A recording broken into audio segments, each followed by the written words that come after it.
But I wanted to start out quickly with some thank yous because there are a lot of thank yous to go around. We pulled this program together in a very short order and lots of people have chipped in to make it work this summer.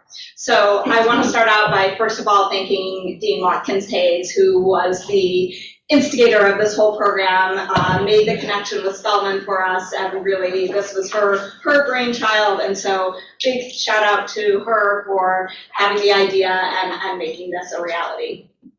Second group of people I want to thank are the Youth Policy Lab staff. Everybody has pitched in this summer to make this happen.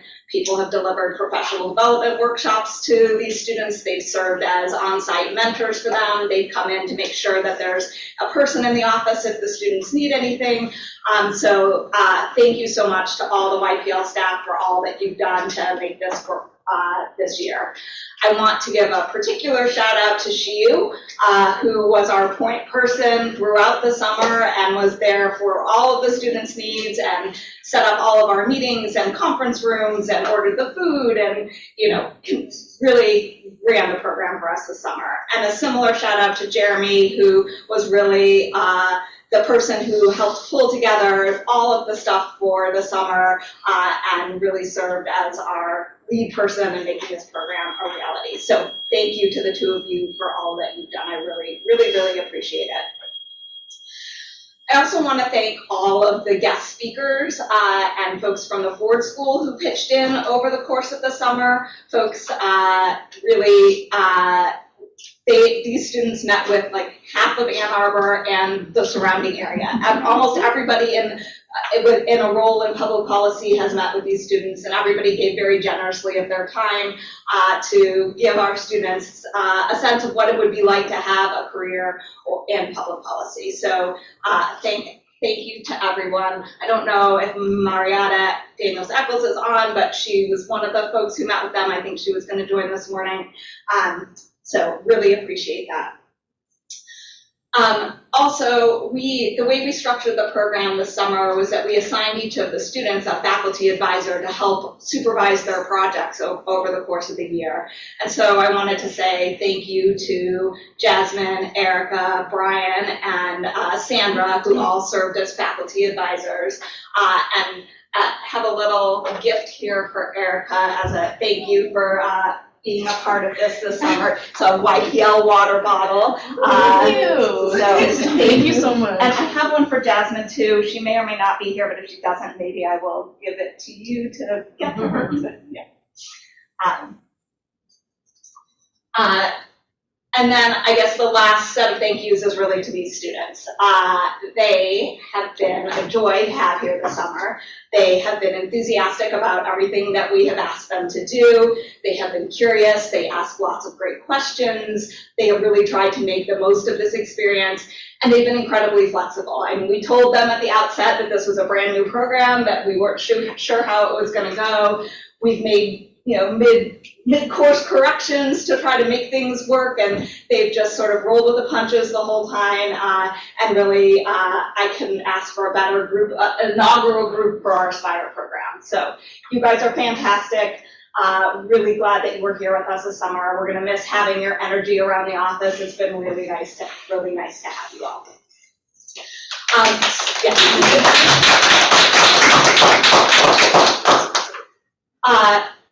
The students, I think, are probably anxious to get started with their presentations, so we will go ahead and get this process going. Oh, we have more folks coming in.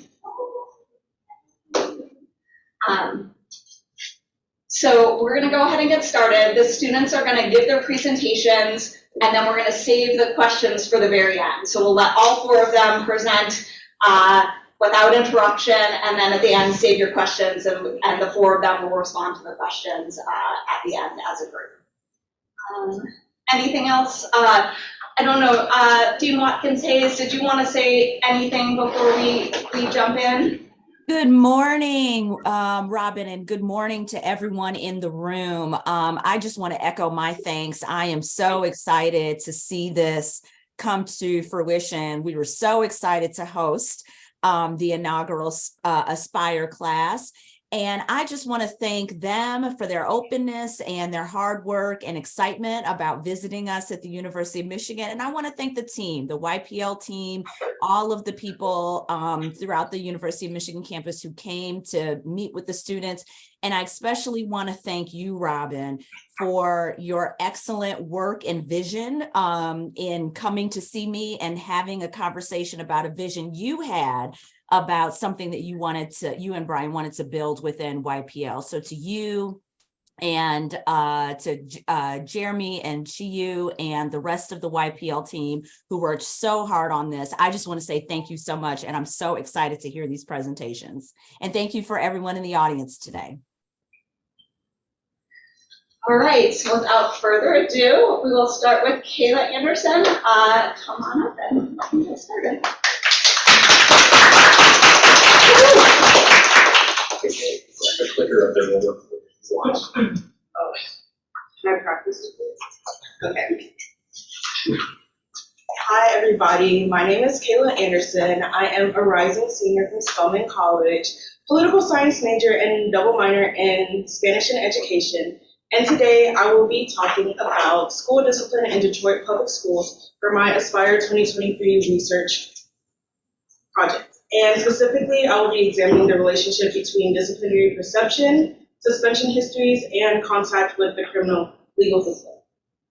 So first, this is my roadmap. I will begin with the background, and then I will proceed to the methods, and then I'm going to explain my results, and then do my discussion and implications. Okay, the background. First, I'm going to start with what is school discipline. According to the National Center of Safe Supportive Learning Environments, school discipline refers to the rules and strategies applied in school to manage student behavior and practices used to encourage self-discipline. What do we already know about self-discipline? So Bell says that Black students perceive school discipline as unfair because their voices are ignored and they feel targeted for suspension, leading Black parents to abandon the district due to excessive school discipline. As well as Mizell says that disparities in school discipline exist based on demographics and family factors, with African American students, boys, and those with lower parental education more prone to suspension and expulsion. And lastly, Carter, Andrews, and Gutwin says that students understand their experiences with teachers' discipline practices as culturally biased and inequitable. Now I'm going to begin with my methods. So my research question that I formed is, do school discipline perceptions in Detroit public schools vary by suspensions and contact with the criminal legal system? Why is this urgent? This is urgent given the ongoing discussions and actions surrounding social justice issues. There's an increasing focus on ensuring equity in the educational systems. Studying the impact of disciplinary actions on students' perception of fairness is crucial in identifying potential disparities and biases within the system. Also, the school to prison pipeline, punitive disciplinary actions in schools disproportionately affect students from marginalized communities, leading to higher rates of arrest and involvement with the criminal justice system. And lastly, educational outcomes. The frequency of suspensions and arrests can have significant consequences on students' grades, test scores, mental health, and overall well-being. The research in this area could provide insight in how disciplinary actions impact student perceptions and academic performance. So the data that I use is TRAILS DPSCD. TRAILS meaning transforming research into action to improve the lives of students. And this is from the Detroit Public Schools Community District, which Detroit is an ideal case to study this because of its diverse population and its high suspension rates. And this surveyed approximately 10,000 students in Detroit public schools ranging from grades 8 to 12 in a predominantly Black district. For my measures, I started off with my dependent variable, which is discipline is not fair. The categories that the children could choose from is strongly agree, which I coded into agree, and disagree and strongly disagree, which I coded into disagree. And then my secondary independent variables are my demographics, which include race, sex, sexual orientation, and grade. And lastly, my primary independent variables, I use contact with the criminal legal system, which is a yes or no variable for whether someone has ever been arrested, detained, or incarcerated, and suspension history, which is a 3-category variable for 0 suspensions, 1 to 6 suspensions, or 7 or more suspensions. Okay, now I'm going to talk about my results. So here we see a graph by disciplinary fairness perception by demographics, and it includes race, gender, sexual orientation, and grade. So overall, 63% of students in DPSED agree that discipline is unfair. When we see it by race, Black students and Hispanic students are more likely to perceive discipline as unfair in comparison with white, Asian, and Native students, with Black students having 63% of them agreeing that discipline is not fair, and Hispanic students, 66% of them agree that discipline is not fair, while white, Asian, and Native are 60% or lower. With female or male, there's not really a difference. We have 63% of female students saying that discipline is not fair, and 64% of male students saying that discipline is fair. When we get to sexuality, straight people or straight students, 64% of them agree that discipline is unfair, while 59% of queer students agree that discipline is unfair. And when we go by grade, the highest grade that perceives discipline as unfair is 8th grade, and then it decreases as we go to 9th grade with 64%, and then 59% in the 10th grade, and then it increases once we get to 11th and 12th. Okay. My next graph is disciplinary fairness perceptions by student contact with the criminal legal system. Here we have 2 categories. We have students who have not experienced being arrested, detained, or incarcerated, and students who have experienced being arrested, detained, or incarcerated.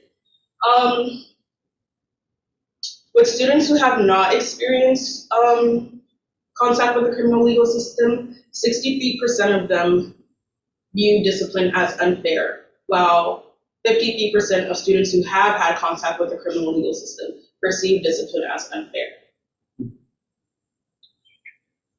When we go by perceptions of disciplinary fairness among students with various suspension histories, across all the categories of suspension history, students are most likely to say school discipline is not fair. But at the same time, students who have been suspended the most are most likely to say that school discipline is fair, while students who have never been suspended perceive discipline as more unfair than students who have been suspended. And students who have never been suspended are least likely to say discipline is unfair. And those who are most likely to agree that discipline is fair have been suspended the most. My key takeaways to this is overall students generally perceive discipline as fair. School discipline perceptions vary by race, sexuality, and grade level, but not by gender. And students with a history of contact with the criminal legal system are most likely to view discipline as fair, and students with more suspensions tend to perceive discipline as fair. I know this because I ran a test and the p-value was less than 0.05, so that means that the differences are significant. For my discussion, I wanted to know why students who have had contact with suspensions or the criminal legal system think that discipline is fair more than students who have not experienced any of those. And I concluded that maybe students who have been suspended or involved with the police may be more familiar with how discipline works, which could make them more accepting of it. Also, I think that some students might feel that discipline they receive is fair because they believe they have done something wrong and deserve the consequences, and maybe they just don't trust the system and they see how it is unfair, but just choose to accept it, and they don't see any change in it, so they're just like, whatever. And then they also follow their friends, and if their friends have similar experiences with suspensions or contact with the criminal legal system, then they think that everyone's going through it and it's not just them, and as a whole, it may not just be fair. And then for policy implications, what we can do is implement restorative justice programs. We can emphasize practices that focus on repairing harm, fostering empathy, and building relationships. These practices prioritize understanding and learning from mistakes rather than punitive measures. We can also set clear and transparent policies around the school so that they outline expected behaviors, consequences, and procedures, that all students, parents, staff understand the rules and their implications. We can also train our educators and provide professional development to teachers and staff on fair and equitable disciplinary practices. This training could include recognizing and addressing implicit biases and culturally responsive approaches. We can also reevaluate zero tolerance policies as they have been criticized for their potential to disproportionately affect certain student populations and lead to harsh and unnecessary punishments. Lastly, we can regularly collect and analyze disciplinary data to identify any disparities or patterns in the application of discipline. We can use this information to make evidence-based improvements to policies and practices. For limitations in future research, this interpretation is based on the data provided and does not take into account other factors that may influence perceptions of fairness in discipline. For future research, I would probably want to learn what other students who have been suspended or have had contact with the criminal legal system perceive about their own behavior. And thank you. I want to give a good shout out to Miss Deb. Thank you for helping me. And Jasmine, she has also helped me a lot. And thank you guys for this opportunity.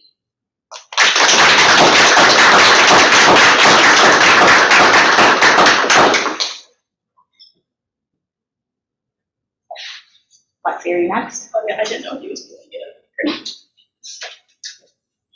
Click on superstar. Let's see. Lexi? Yeah. Oh, Lexi, you said? Okay.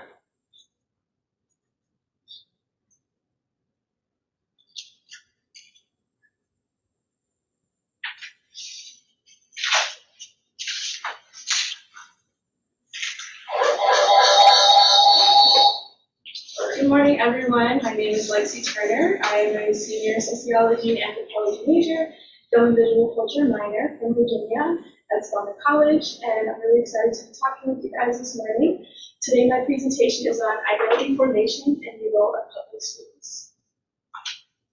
So just some agenda before I begin. I will start with my background information, which speaks on my literature review and the path to my research question. I will then move on to methods, where I discuss data collection and my data analysis process, and then to the results, where I describe my final analysis and my discussion, where I talk about policy implications. So beginning with the background, in my literature review, I wanted to understand how social self is impacted by students at school and how that mental health plays a factor in that, and also this as well. So some things I pulled from it are anxiety plays an important role in adolescent identity development, which comes from Crocetti et al. 2009. Helping students develop a sense of self that is interconnected with others helps to create individuals who are self-aware, socially engaged, and motivated to contribute positively to society. And that's from Creamy et al. 2017. Lastly, the process of categorization influences individuals' behaviors, attitudes, and perceptions of themselves and others within and outside their social groups. And that's from Turner and Reynolds, 2012. So moving into a larger scope, I'm thinking of school as a landmark in identity formation. So we all know that K-12 schools play a large role in the complex journey of self-discovery as students are in these primary schools for a big chunk of their adolescence. Schools also serve as powerful environments that impact the development of a child's personality, values, beliefs, and sense of selves. And here it's really important to understand how peer-to-peer relationships affect the student's journey and experience at school, and also how they're developing as a person. And lastly, mental health in students also plays an important role in how students socialize. If a student is dealing with some mental health challenges, they may be more likely to think that they wouldn't be socially accepted, or that school might be harder for them. Moving on to my research question, my overall larger policy question that I thought about is how can public school districts foster better environments that promote healthy identity formation? And so then I targeted it down to How do students' self-reported mental health challenges relate to their peer perceptions? So I'll be looking at self-reported mental health in students, and then also peer perceptions throughout their school. Going into my methods. So my data comes from the Trails Colorado project I did in Policy Lab, and Trails is transforming research into action to improve the lives of students. And this was a survey that studied about 995 middle school and high school students in 2 districts in Colorado. And the survey attempted to understand mental health practices among students and also their social and emotional learning. So the variables I pulled from this survey, my first primary variable was HQ9, which is the patient health questionnaire 9, and it's typically asked at doctors' offices, and it is a scale of depression. So I will refer to this as self-reported mental health challenges. My second one is student perception made fun of, and it's the perception that a student at my school would be made fun of for having depression or anxiety. And lastly, student perception being ignored. A student at my school would be ignored for having depression or anxiety. So for my analysis plan, I ran some descriptive statistics and some cost tags. And moving into my results. So in my first graph, I ran the variable the perception that students with depression and anxiety would be made fun of. And as we can see, 49% of students in this sample disagreed, 34% of students in this sample were neutral, and 17% of students agreed.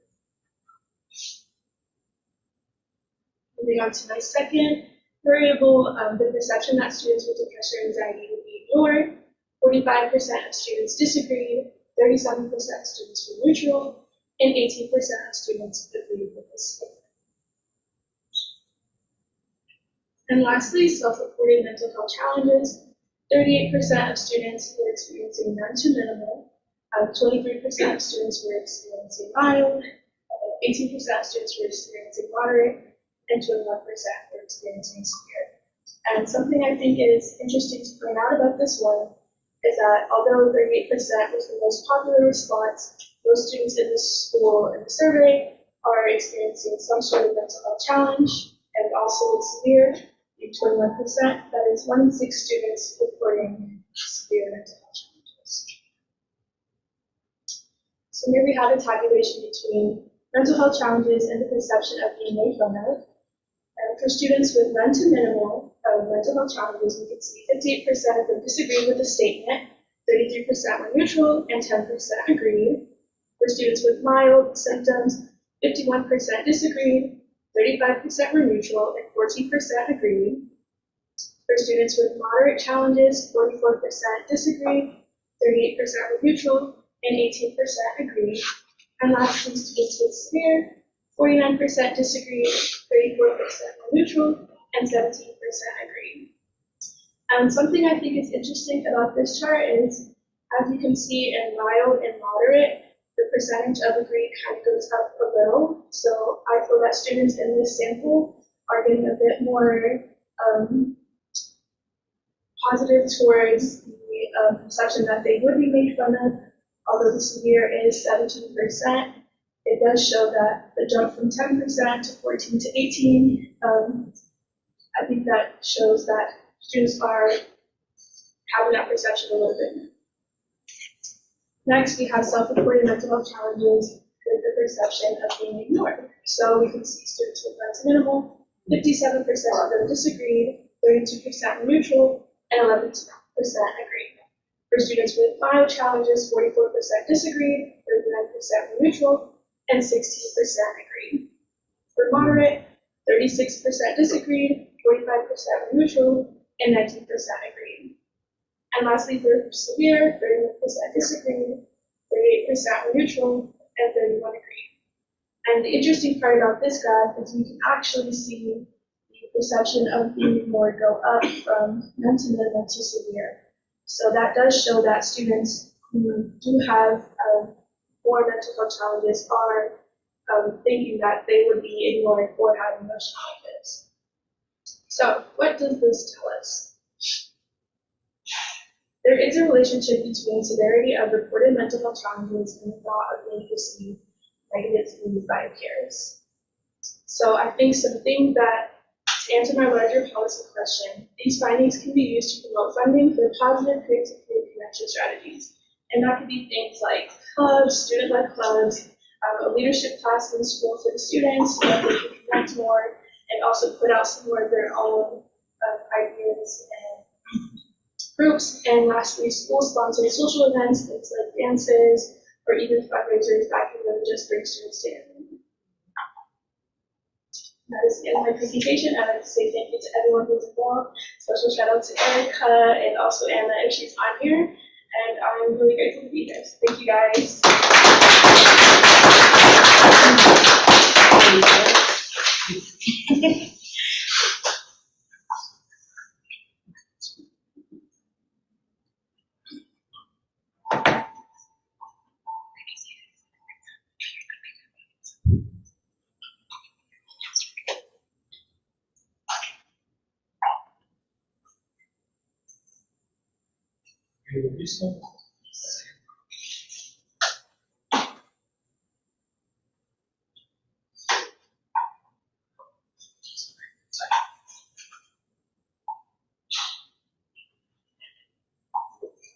Good morning, everyone. My name is Anissa Parker. I'm a rising junior psychology major at Spelman College from Atlanta, Georgia. And today I will be presenting my topic on maternal and infant health programming, analyzing mothers' participation by demographics.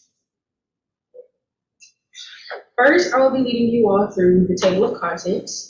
I will first go through the objectives, what I want you all to take away from the presentation. Secondly, I will go into the introduction to make you all aware of some definitions and just the research project overall. Thirdly, we will take a look into the background, which will explain what we already know about the research. Next, I will talk about my actual research question that inspired my project. After that, we will dive into the data, where I will talk about where the data comes from and specific variables that I use in my project to conduct my final statistical analysis. Then for my methods, I will go through the final statistical analysis that I did and the descriptive statistics. Following that, I will go into the results, which will show the graphs that I created for the crosstabs and explaining what each graph means, similarities and differences, as well as specific numbers that stood out to me. Lastly will be the discussion and implications that will wrap up my presentation and explore next steps.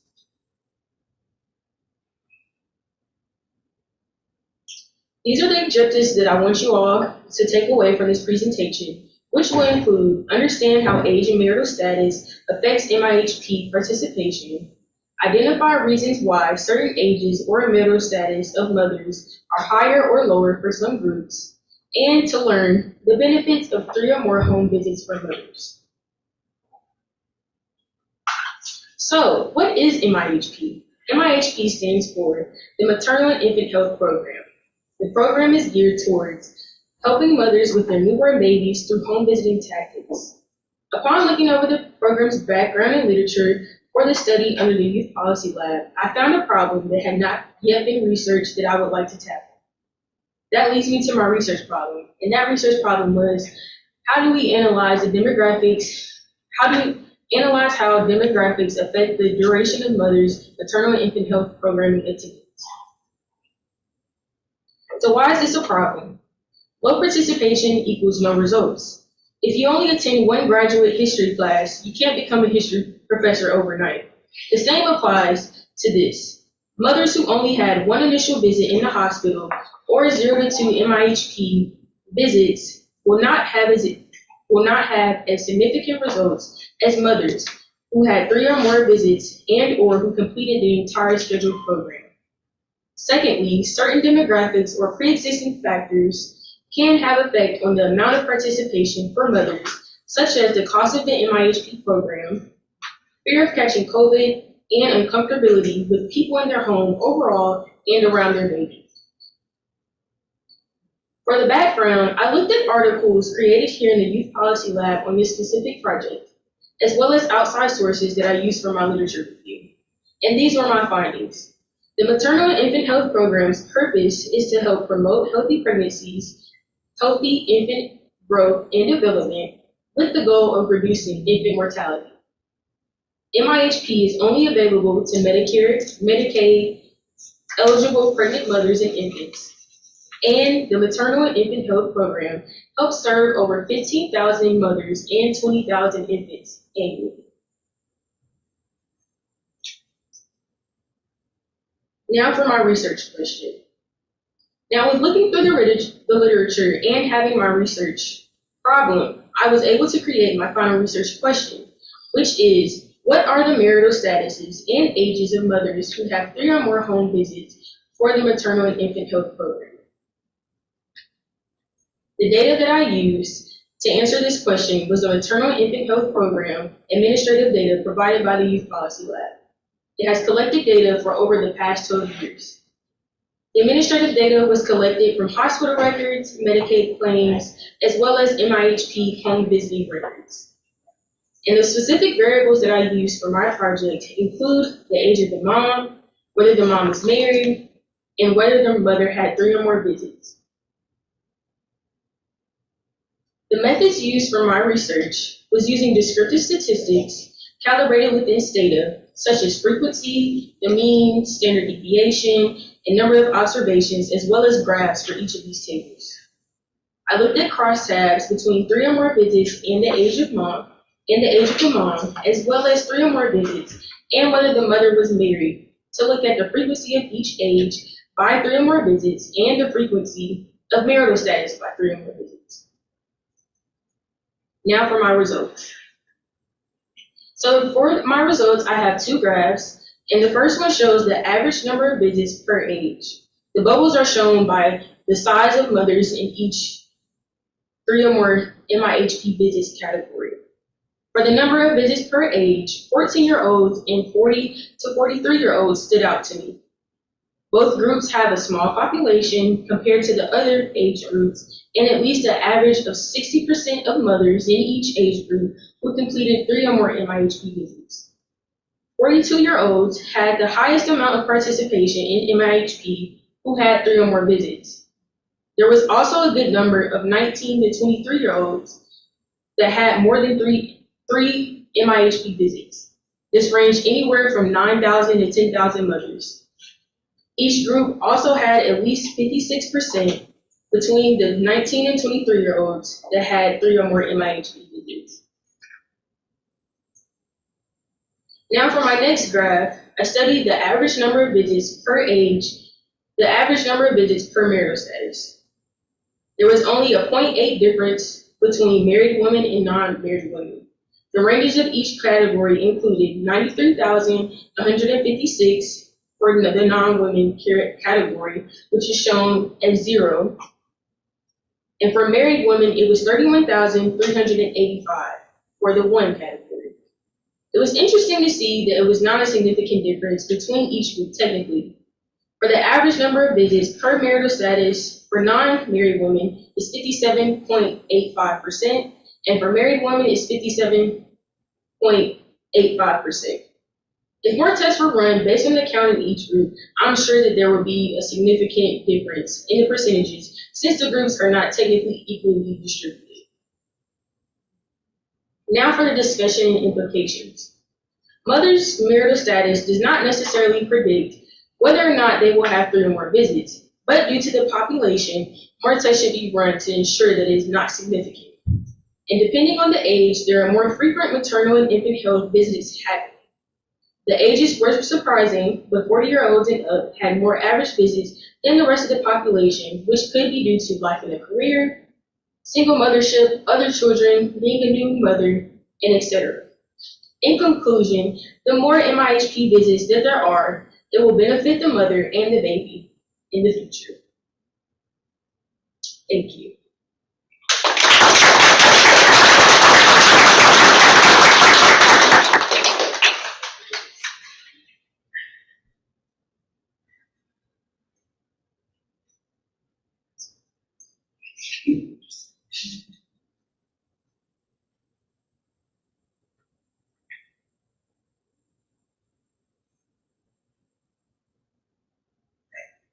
Hello, my name is Theo Burden. I am a rising senior economics major at Spelman College, and today I will be examining how adverse child experiences contribute to barriers of mental health services within the Detroit Public School Community District. First, I would like to start off with my agenda. I will first start off with the background and research problems, so what do we already know about this topic and what previous research has already been done. Next, I'll move on to my research question, where I'll evaluate my main question throughout this whole project. Next, I'll go on to the data collection and methods, so where did this data come from and how did I analyze it. Next, I'll introduce my variables, so what specific variables did I use in my analysis and how did I choose them. Next, I'll move on to my results, so what did my analysis conclude. And lastly, I'll go on to my next steps, so what can we do about this issue moving forward. So we already know that adolescents struggle throughout this time in their life when it comes to balancing school life, home life, and also finding their individuality. Now, a study conducted in June of 2019 by the Center of Youth Wellness shows that inequity creates barriers to mental health. So not only are they juggling these hardships in their life, they're also struggling to access mental health services due to inequity. Now, my main research question for today is how does adverse childhood experiences contribute to barriers in mental health services for students in the Detroit Public School Community District? So how does these adverse childhood experiences create barriers that's preventing them from accessing mental health services? Now, this data that I have came from Trails DPSCD, which is a second survey that evaluated 10,747 observations where it measured grades 8 through 12, about ages 13 to 18. And I measured it within this data. I did various tabulating binary variables, so all of my variables were a yes or no question, whether yes, they have experienced this or no, they haven't. And a 0 is for if they haven't, and a 1 for if they have. And I use multiple regression analysis. Now, first I would like to introduce the variable ACE. Now, ACE is an adverse childhood experience, and according to the CDC, an ACE is a traumatic event that occurs during childhood, such as abuse, neglect, or household dysfunction. Now, within my analysis, I have chosen 3 ACEs that I will pair with 3 barriers where I would conduct my analysis. Now, throughout the data, there's multiple ACEs that the students can say yes or no that they have experienced. First, I would like to point out that the first bar you see is categorized 0 for the people who haven't. So about 28% of respondents say that they haven't experienced the ACE. Whereas the next bar over, you see 1 through 3, which means that about 40% of respondents says I have experienced 1 to 3 of these ACEs. Next, there's 4 to 6, with about 20% of respondents saying I've experienced about 4 to 6 of these ACEs. Next, there's about 13% saying they have experienced 7 or more of these ACEs within the data. Now, here is the list of the possible ACEs within the data set, with the leading ACE being foster care. Now, about 38% of respondents said I have experienced foster care. And throughout these ACEs, I've chosen 3 to examine. I've chosen foster care, with about 30% respondents saying they have experienced it, and separated parents, with about 36 respondents saying they have separated parents, and unloved, with about 22% of respondents saying they are unloved. Next variable I would like to introduce is barriers. Now, a barrier is a person or circumstance that is preventing these students from accessing certain mental health services. Now, here is a list of the possible variables or barriers within the data set, listed by percentage, with the leading barrier being they don't have a need for it, they don't see it being helpful, with 33% of respondents saying they don't have a need for mental health services. Now, throughout these barriers, I've chosen 3 to pair to the 3 ACEs that I've chosen. So I chose handle on my own, with about 29% of respondents saying they can handle their mental health on their own. I also chose expensive, with about 8% of respondents saying mental health services are expensive. And I also chose angry parents, with about 5% of respondents saying their parents are angry. Now, there isn't a particular strategy I use to pair these ACEs or barriers together. I just chose an ACE that I thought could contribute to a barrier. So for my first analysis, I chose the separated parents ACE with expensive mental health services barrier. Now, I tabulated this as data, and my result came to about 367 respondents saying they have separated parents and they also experience expensive mental health services. Now, when I ran my regression, it found that if you have separated parents, you are 47% more likely to experience the barrier of having expensive mental health services. Now, our highlighted coefficient shows that 3.2 percentage points more likely to experience expensive barriers if you have separated parents. And I highlighted p-value of 0 shows that this test was statistically significant. Now, my next test I ran was I chose foster care, and I paired it with the barrier of saying they can handle it on their own. Now, when I tabulated that, I came up with the number of 131 respondents saying they have experienced foster care, and they also say they can handle their mental health on their own. Now, when I ran this regression data, it found that if you have been in foster care, you are 11% more likely to experience the barrier of saying you can handle it on your own. With our p-value here being 0.13, it shows that this test isn't statistically significant, but it's important to include in our analysis to show that students still experience these issues. Now, my last test that I ran is the unloved ACE with the angry parents barrier. Now, when I tabulated this, I received 241 respondents who said, I am unloved and I experience angry parents. Now, the unloved ACE is also students who don't experience love within their personal life. Now, when I ran this regression, it showed that if you are in love, you are 3 times as likely to experience the barrier of having angry parents. Now, this test showed that our p-value is 0, which shows that this test was statistically significant within our analysis. Now, what does this mean? So our summary findings show that ACEs and barriers create conflict with accessing mental health services for students. So what they experience throughout their life creates barriers that conflict them with trying to aid them in helping with their mental health. Now, being that majority of my ACEs and barriers are factors that happen outside of school, I propose more support within the schools. So how can we do this? Moving forward, I would propose having mental health service access workshops for staff, faculty, and administration within the school. This will help the staff and the faculty gain awareness of the mental health services that students have access to and how to be a guiding resource to these students and point them in the right direction if they can't help them personally. I also propose implementing affinity groups. Now, growing up when I was in school, we met once a week with our affinity group, and we had the liberty to choose whatever affinity group we wanted to be a part of. This space allowed me to share my experiences with my peers and gave me the chance to talk about what I was going through with people who had the same identity and experiences as me. And I believe this will be a helpful resource for students, even if they are unable to talk to a parent or adult about these issues. It creates a safe space with students their age to share their experiences. Now, that concludes the end of my presentation. I would like to give a special thank you to Brian and Jeremy for helping me throughout this whole process. And on behalf of my cohort, we would like to thank you all for supporting us throughout these 7 weeks. So,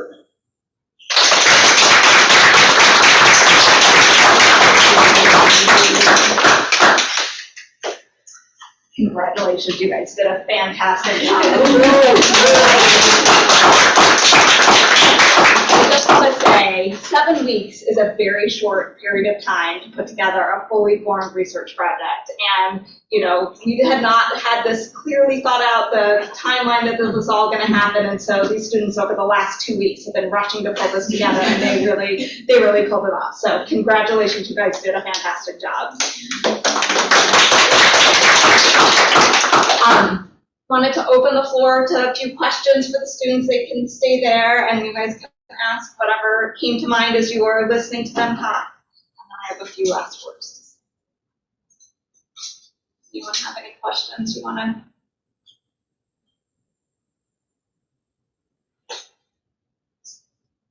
Brian. Always count on Brian. Yeah, well, this is more kind of a comment or reflection instead of a question.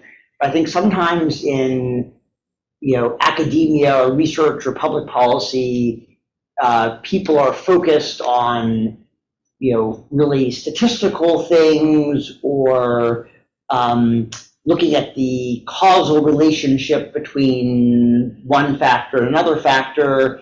But I think often some of the most important and powerful and enlightening findings are really simple descriptive statistics, which are not very technical, but are not easy to uncover and interpret.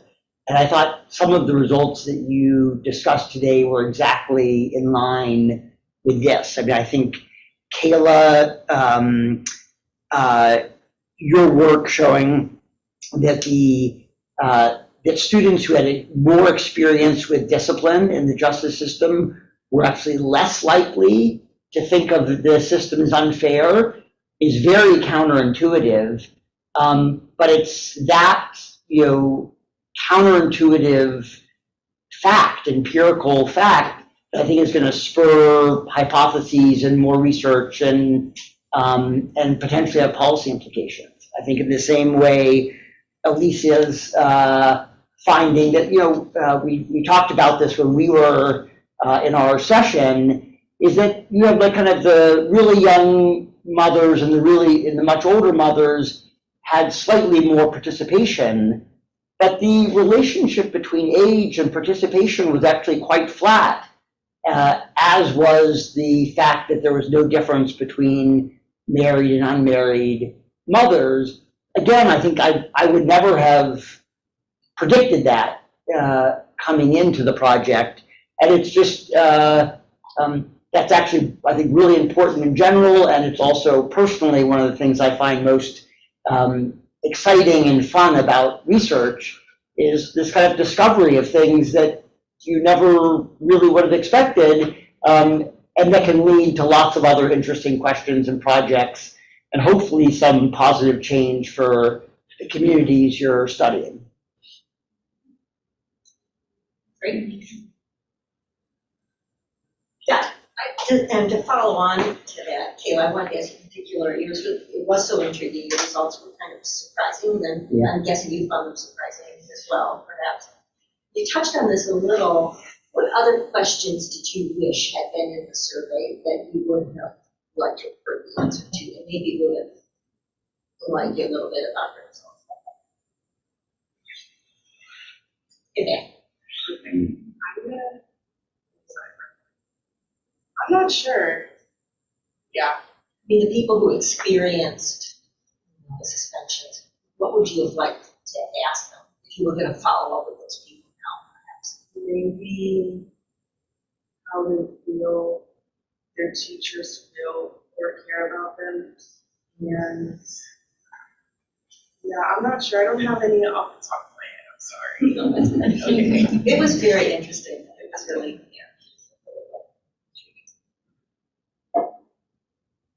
Other questions that folks want to ask? And I guess if, Megan, are you monitoring the chat? Or she? So if there's anyone online that wants to put out, Dean Watkins Gates has her hand raised. Go ahead. Oh, yes. Those are just fantastic presentations. And to Brian's point, it was so interesting to see some of the counterintuitive findings that were quite surprising and intriguing. And the other thing related to Brian's point is your work also highlights the beautiful importance of mixed methods and bringing qualitative research to bear, because essentially you all uncovered so many interesting ideas that then a qualitative researcher would then want to follow up on, like why, talking to people to understand why is it that people who have had suspensions and who have had criminal justice involvement report feeling as though the system is more fair, and what is that about? And then Theo, for example, your point about this relationship between adverse childhood experiences and how people perceive the barriers to mental health, and what the linkages are between the childhood event and what the perceived barrier is. and helping to understand that and to hear more about that from people, I think would be really interesting. So I think the other value is that you then raise all these questions that qualitative researchers then come in and do these kind of deeper dives with individuals and try to understand what's within the black box is really our kind of claim to fame and specialty. And then to be able to merge those back together in mixed methods projects, I think has such great potential. So my too is more of a comment of, you know, my wheels were turning of all of these very interesting ways in which you're highlighting ideas that lend themselves to future inquiry. Absolutely, thank you. And we can think about ways we can incorporate those qualitative methods into, you know, future years. Yeah. Imagine lots of things.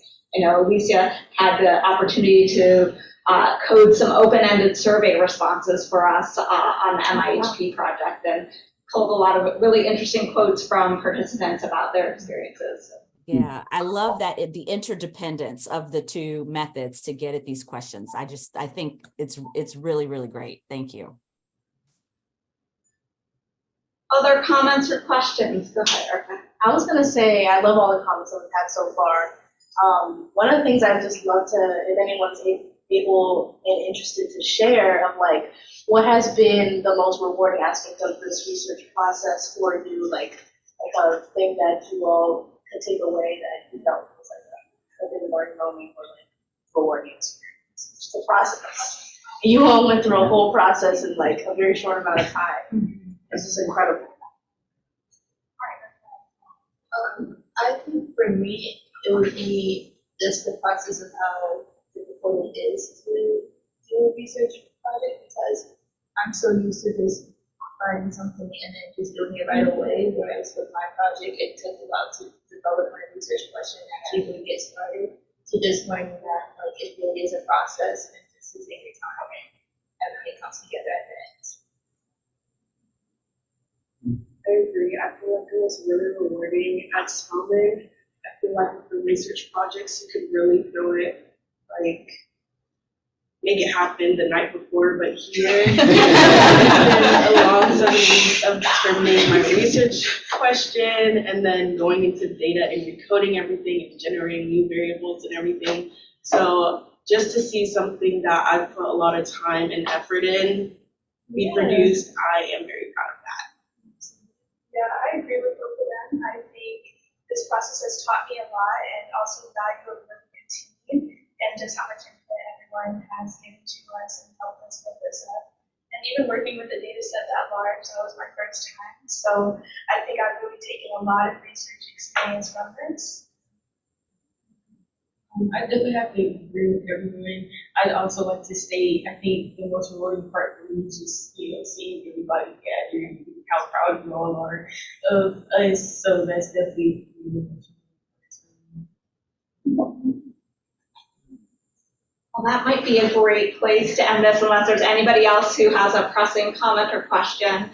I want to, we have certificates to present to the students to commemorate their experience. So Theo, you can do this. Congratulations.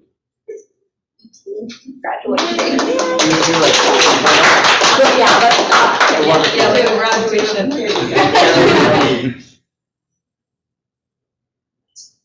Okay, Lexi. Thank you. Congratulated. Elisa. Thank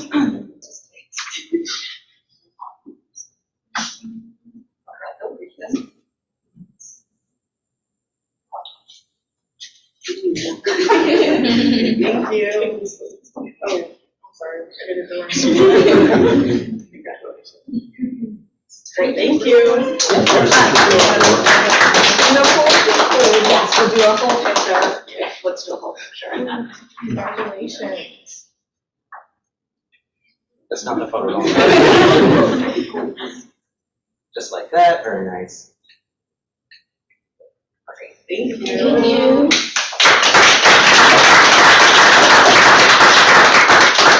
And just very quickly before we we conclude, I did a bunch of thank yous at the beginning, but some people have joined us on Zoom and in the room since I did that. So big shout out to all the Ford School staff for all the work that you all did. Jasmine, thank you for serving as a faculty advisor for us. I have a little gift here that I think I'm going to give to Erica to deliver to you, or somebody. I will get it delivered to you, but thank you for your work with the students.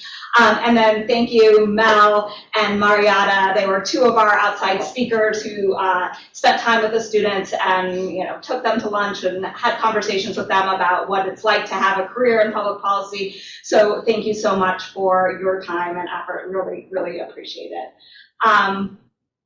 Dean Watkins-Hayes, any last words before we break this up? I am just so full of gratitude and joy for this day, and special thanks to everyone who contributed to this program, who answered the call to participate. Special thanks to the students. And I really want to thank you, Robin and Brian, for showing up in my office one day with an idea. And now look at what has happened. So I think this is an encouragement for all of us as we think about ways to create opportunities, and as we think about ways to expose more and more people to the work that we do and its value. You know, continue to think of the Ford School, but also I'm so grateful that here at the University of Michigan, we figure out ways to bring these ideas to fruition. So I think it's just a really proud moment for the university in general. And I just want to thank everybody for their participation. Thank you. Thank you, everyone, for coming. There's plenty of food in the back, so please help yourself, because otherwise we'll be eating it at Youth Policy Lab for like the next week and a half. And mix and mingle. And thank you again for all your support and for coming out to support these students. Thank you.